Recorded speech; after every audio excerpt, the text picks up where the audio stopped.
grew up with horses, but has found passion in gently and training Mustangs. Hey guys, I'm here with Tessa Daigh at the Fort Worth Mustang Show. This is Tessa's third makeover, and I actually had one of my subscribers recommend her. So she actually has made top 10 in this event, so she's going to be performing tonight, which is so exciting. Thank you for joining me here today. So first of all, what got you into Mustangs? What inspired you to get into this? Well, actually one of my best friends, she was telling me that I should do a makeover with her, and I was like, I can't train a Mustang. Like, I'm not that good or even qualified to work with a wild horse. But she convinced me. So when I was 19, I did my first Mustang makeover, and that's when I got my first adult Mustang. And yeah, it was a downhill slope from there. Fell in love hard. Pretty much the only horses that I train and work with now are the Mustangs. Okay. So. Did you have horse training experience before you got your first Mustang? Yes, mainly self-taught. I learned a lot from my grandpa, from other trainers and stuff, and I'd worked with a few domestic horses over the years. And so this is your third makeover, so tell us about your horse you have with you today. So this is Flynn Rider. He's a 3-year-old gelding from the Nevada Wild Horse Range in Nevada. And he's 15 hands, and he's the easiest one I've ever gentled. I was like fly spraying him on day one. Like, wow. He was just chill with everything. He's been really fun to work with. And you're coming from what state? Kansas. Kansas. How long of a drive was that? About 6 hours. Could have been worse. Yeah. And you were telling me that he's only been off to one other show before this. Yes. Yeah. We did a morning show a couple hours away from where I live, just to see how he'd handle the environment. He did good, and thankfully he's been doing really good here too. He takes things in stride pretty well. So when working with Mustangs, do you have a training philosophy, or what are some like guiding principles that are important to you in your training? I think it's important not to have like a box method, because Mustangs, each one you get is so different. So you kind of have to go with the flow and work with whatever's best for that horse. So I think it's best to keep an open mind, because once you think you know everything and you've got a strict thing to follow, one will come in there and just run it. Yeah. So and just being patient too. Some of them are super easy. Like this guy, gentling him was so easy and nice. But I've had my first Mustang. It took me 3 days to even touch him. But it's very rewarding work. How many Mustangs have you worked with? Oh, I don't know. Really? Like not like crazy a lot. Like I started in 19. Yeah. So I've worked with probably between 10, 15 probably. Oh wow. So in the past couple years. And are you doing these for clients, or do you gentle and adopt out? I've done a couple clients. I've done one tip training thing, and then 3 of the makeovers. I guess most would have been clients then. Yeah. So. Okay. And by trade, you're a farrier. Yes, so barefoot. Yeah. How long have you been doing that for? I've been doing that since 2019 as well. And is that your full-time job? And I just do the Mustangs for fun. Keeps me busy. Yeah. If you could give your former self a piece of advice, what would you say going into the Mustang world?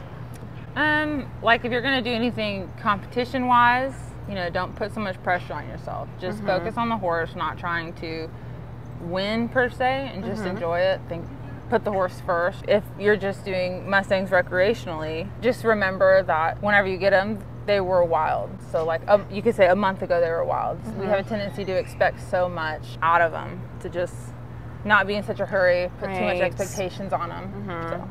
Do you have a particular trainer, or a trainer who has inspired you or encouraged you in the journey?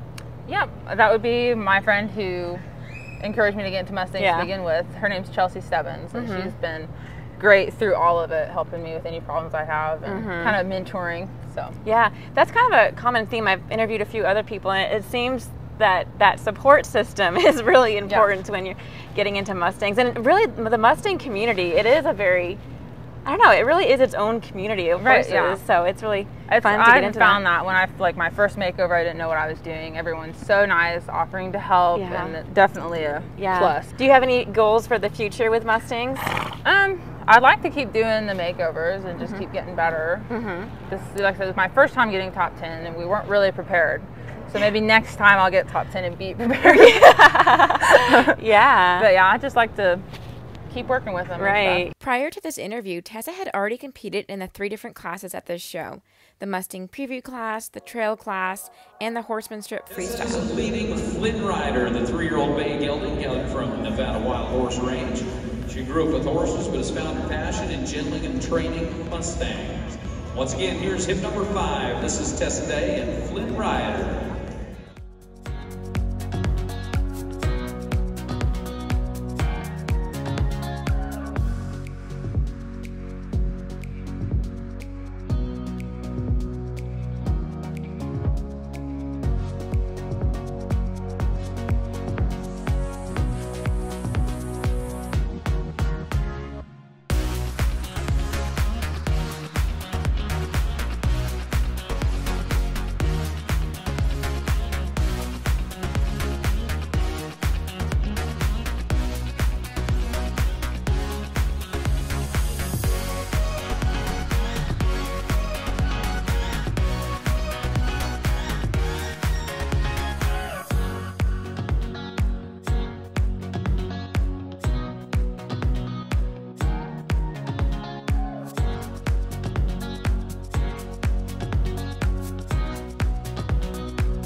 Thank you, Tessa. That was Tessa Daigh and Flynn Rider. Hip number 5, 3-year-old bay gelding. Great job, Tessa. All right, well, thank you so much for agreeing to this interview today. If someone wants to reach out and contact you for either training services or farrier work, how do they reach out to you? Well, I have a Facebook page. It's daybreak_mustangs. Then for my trimming, it's daybreak_barefoot trimming. All right, and I'll include that in the description below. Thank you for taking the time today. It was nice to meet you, and I'll be cheering you on. She's going to be performing tonight, so it'll be really fun. I'll record that for you. Thanks. Yeah. Like Tessa already mentioned, one thing that she did not expect coming here was that she would make the top 10 freestyle finals. Ladies and gentlemen, from Augusta, Kansas, it's a 3-year-old bay